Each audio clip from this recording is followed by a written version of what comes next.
اس کی بیوی نے اسے بتایا کہ اسکول کی ہیڈ مسٹریس نے اسے اسٹیج پر بلا کر بچوں کی بہت تعریف کی، آپ کے بارے بھی پوچھا کہ آپ کیوں نہیں آئے۔ میں نے انہیں بتایا کہ آپ ڈیوٹی پر ہیں۔ تو ہیڈ مسٹریس نے کہا کہ آج کے دن بھی ڈیوٹی؟ بیوی کی زبان سے سنے ہیڈ مسٹریس کے ان الفاظ نے اتنے سالوں بعد اسے پریشان کر دیا۔ کاش وہ اس دن ڈیوٹی پر نہ جاتا اور بچوں کی خوشی میں خوش ہو لیتا۔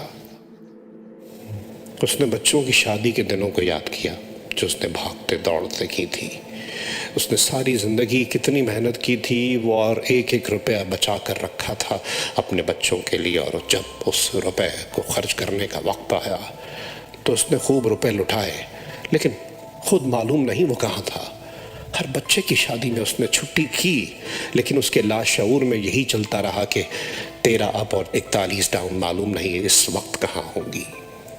اس نے اور بہت سے واقعات یاد کیے کہ جب وہ اس موقع پر تھا لیکن وہ وہاں نہیں تھا۔ یہ کتنے دکھ کی بات ہے کہ بعض اوقات انسان جہاں ہوتا ہے حقیقت میں وہاں نہیں ہوتا۔ اسے اب یقین ہو گیا کہ گزشتہ 35 سال اس نے کہیں بھی گزارے تھے، وہ دراصل ٹرین ہی تھا۔ اسے لگا کہ وہ ٹرین سے باہر کبھی گیا ہی نہیں۔ اصل زندگی ٹرین ہے اور ٹرین سے باہر ایک خیال۔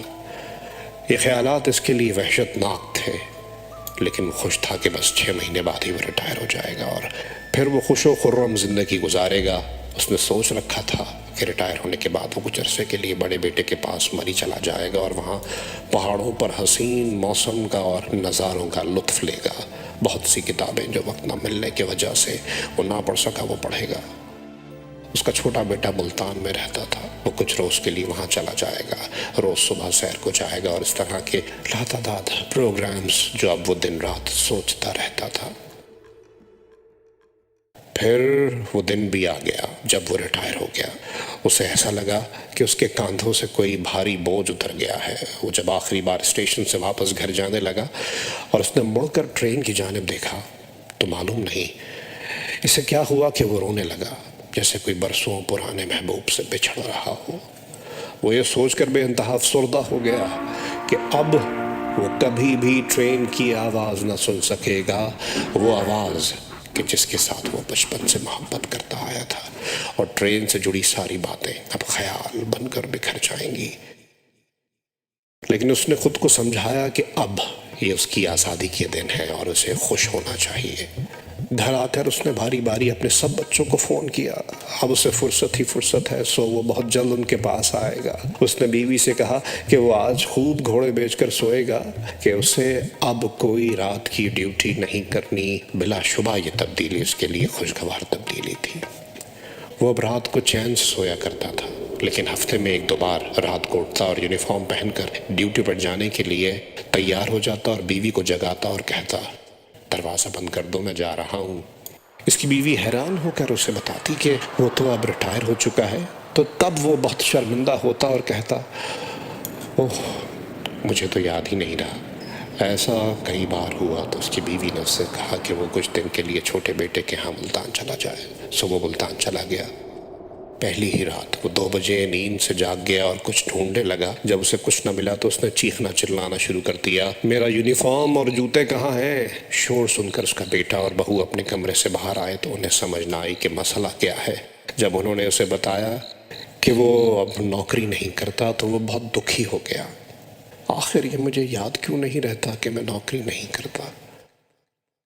اور اس طرح کے واقعات اب مسلسل بڑھتے جا رہے تھے۔ وہ ہر روز صبح گھر سے نکلتا اور ملتان اسٹیشن جا کر اپنی بینچ پر بیٹھ جاتا اور گاڑیوں کو آتا جاتا دیکھتا۔ ہر ٹرین کے گزرتے مسافروں کو وہ ہاتھ ہلا ہلا کر خدا حافظ کہتا، اور اسے ایسا لگتا کہ جیسے وہ اپنے گاؤں کا وہ چھوٹا سا لڑکا ہے جسے پارا پڑنے کے بعد درخت کے نیچے ٹرین کا انتظار کر رہا ہے تاکہ وہ مسافروں کو ہاتھ ہلا ہلا کر خدا حافظ کہہ سکے۔ انہی دنوں ایک گرم دوپہر کا قصہ ہے کہ اسٹیشن پر بیٹھے بیٹھے معلوم نہیں اسے کیا سوچی کہ وہ ایک ٹرین میں داخل ہو گیا اور مسافر اسے ٹکٹ کے بارے میں پوچھنے لگا۔ لوگ اسے حیرت سے دیکھنے لگے اور کچھ ہنسنے لگے۔ کون سا ٹکٹ؟ ایک مسافر نے پوچھا۔ ریل میں کوئی بھی ٹکٹ کے بغیر سفر نہیں کر سکتا، بغیر ٹکٹ سفر کرنا جرم ہے، سو ٹکٹ دکھائیے۔ تو تمہیں کیوں دکھائیں؟ مسافر نے کہا مجھے نہیں دکھاؤ گے تو کسے دکھاؤ گے؟ میں ہی تو ٹکٹ چیکر ہوں۔ لوگ ہنسنے لگے۔ اس دوران گاڑی میں موجود ٹکٹ چیکر آ گیا۔ ہاں بھائی کیا مسئلہ ہے؟ یہ میرا یونیفارم آپ کے پاس کیسے؟ اس نے ٹکٹ چیکر سے سوال کیا۔ کیا ہو گیا ہے، پاگل ہو گئے ہو؟ اپنا ٹکٹ دکھاؤ۔ میرا ٹکٹ؟ میرا کون سا ٹکٹ؟ میں تو خود ٹکٹ چیکر ہوں۔ اور انہوں نے اسے پاگل سمجھ کر ایک اسٹیشن پر اتار دیا۔ معلوم نہیں وہ کون سا شہر تھا کہ جس کی گلیوں میں وہ ٹکٹ ٹکٹ پکارتا ہوا دوڑ رہا تھا۔